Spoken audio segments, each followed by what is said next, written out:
जय हिंद दोस्तों।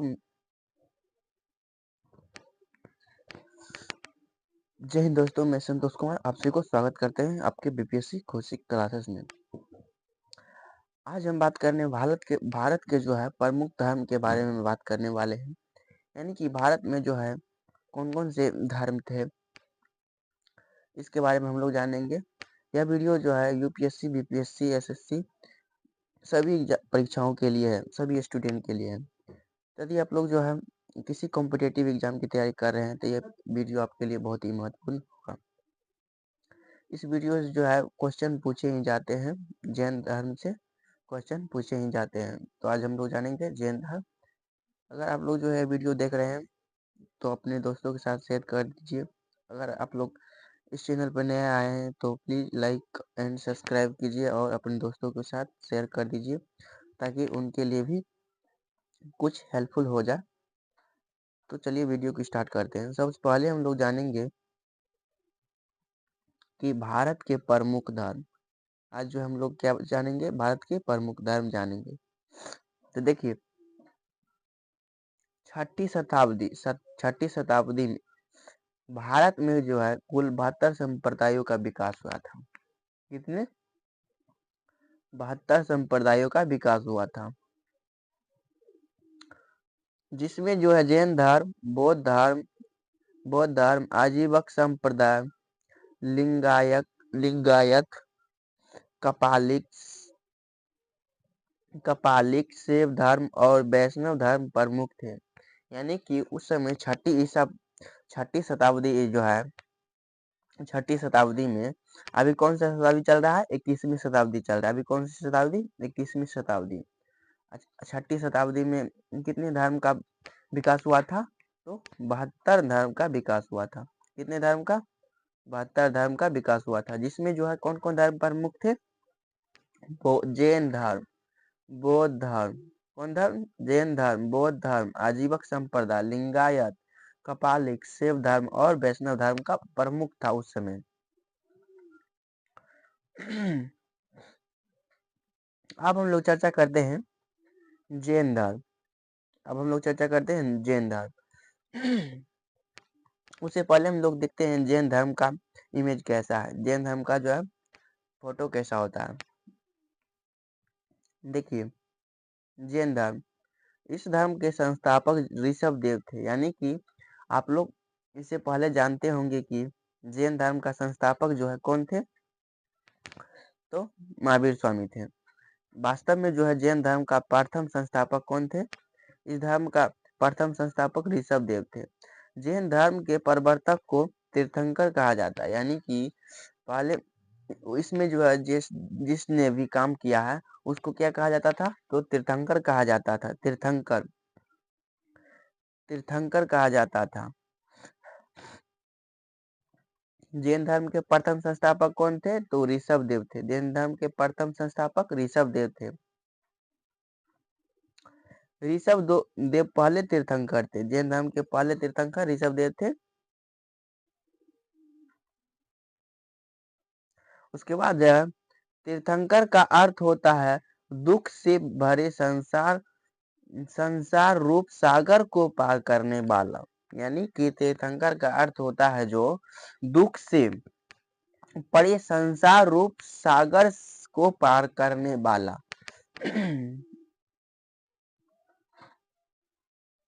जैन धर्म के 23वें तीर्थंकर पार्श्वनाथ थे।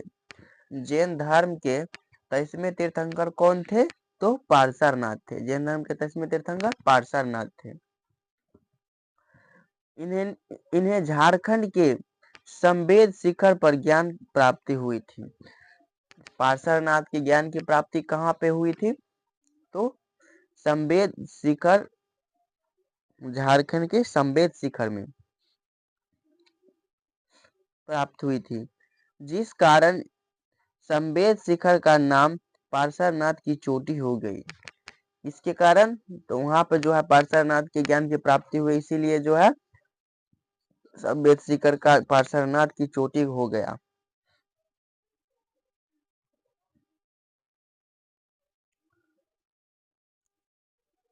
ज्ञान प्राप्ति के बाद इन्होंने चतुरायन धर्म दिया। जो निम्नलिखित है।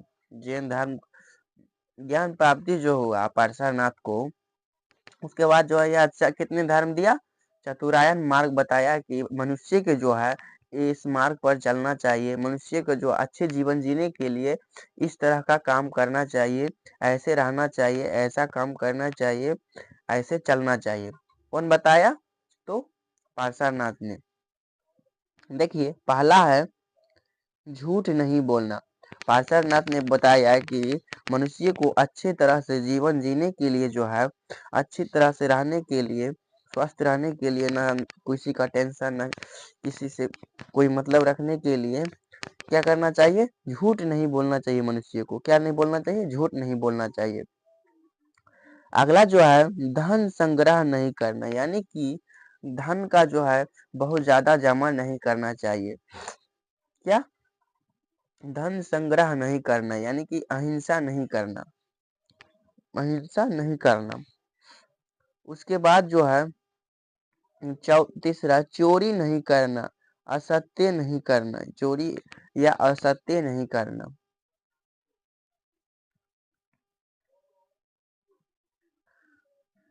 उसके बाद जो है चौथा हिंसा नहीं करना, अप्रिय ग्रह नहीं करना।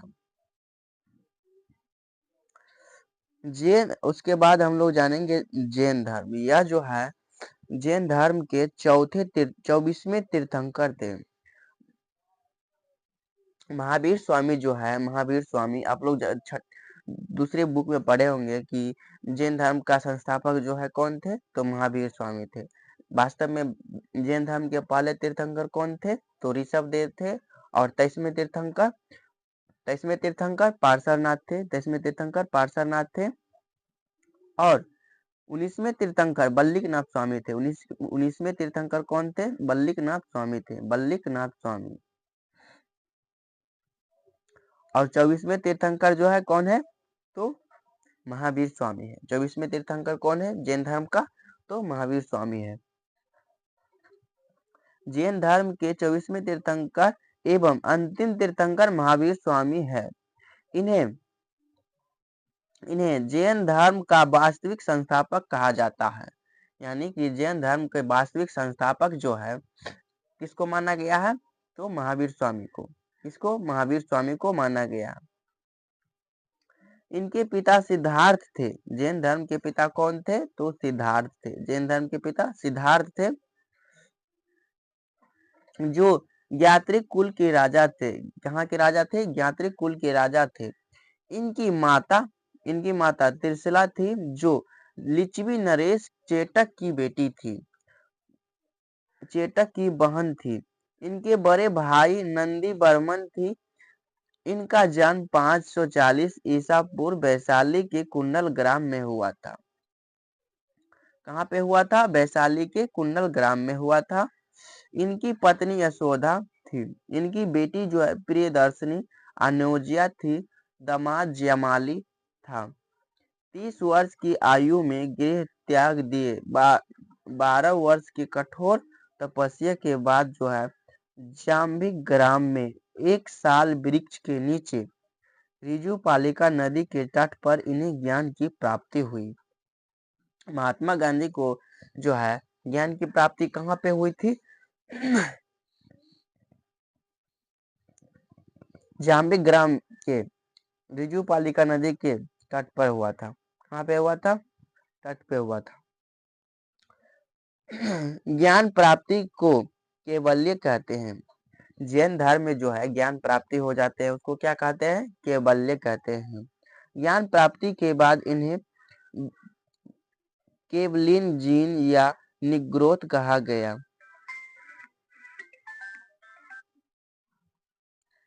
जीन का अर्थ होता है विजेता, जबकि निग्रोध का अर्थ होता है बंधन से मुक्त।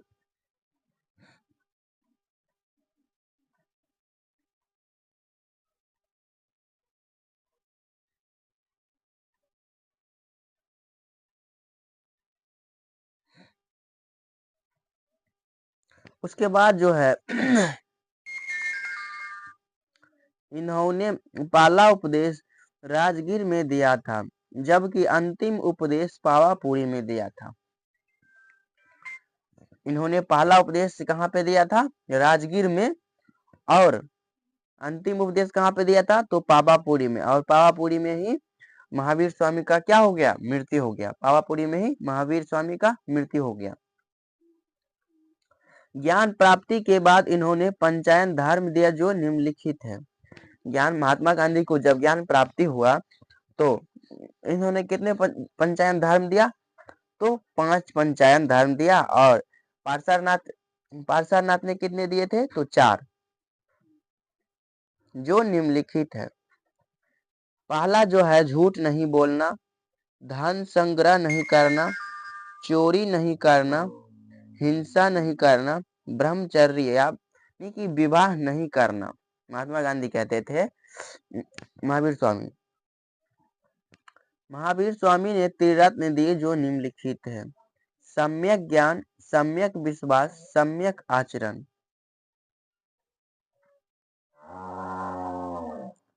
महावीर स्वामी ने ईश्वर के अस्तित्व को नहीं माना, जिस कारण वे मूर्ति पूजा और कर्म कांड का विरोध किया। इन्होंने पुनर्जन्म को माना और पुनर्जन्म का सबसे बड़ा कारण आत्मा को बताया। आत्मा को सताने के लिए इन्होंने कहा कि मोक्ष प्राप्ति के बाद पुनर्जन्म से मुक्ति मिल जाएगी। महावीर स्वामी ने अहिंसा पर सर्वाधिक बल दिया, जिस कारण इन्होंने कृषि तथा युद्ध पर प्रतिबंध लगा दिया। महावीर स्वामी के दिए गए उपदेशों को 14 पूर्वी नामक पुस्तक में रखा गया है, जो जैन धर्म की सबसे प्राचीन पुस्तक है। महावीर स्वामी ने अपने उपदेश प्राकृतिक भाषा में दिए हैं। महावीर स्वामी ने अपने उपदेश किस भाषा में दिए हैं? प्राकृतिक भाषा में। 468 ईसा पूर्व पावापुरी में इनकी मृत्यु हो गई। भद्रबाहु तथा स्थूलबाहु इनके 2 सबसे प्रिय अनुयायी थे। मौर्य काल में मगध पर 12 वर्षीय भीषण अकाल पड़ा था, जिस कारण भद्रबाहु अपने अनुयायियों के साथ दक्षिण भारत में कर्नाटक चले गए। इनके साथ चंद्रगुप्त मौर्य आया था, जिसने कर्नाटक के श्रवणबेलगोला में श्रीलेखना से प्राण त्याग दिए। इस भीषण अकाल में भी स्थूलबाहु तथा उसके अनुयायी मगध में ही रुके रहे।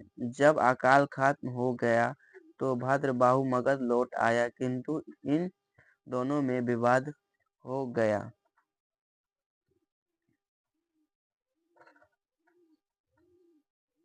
भद्रबाहु के नेतृत्व वाले लोग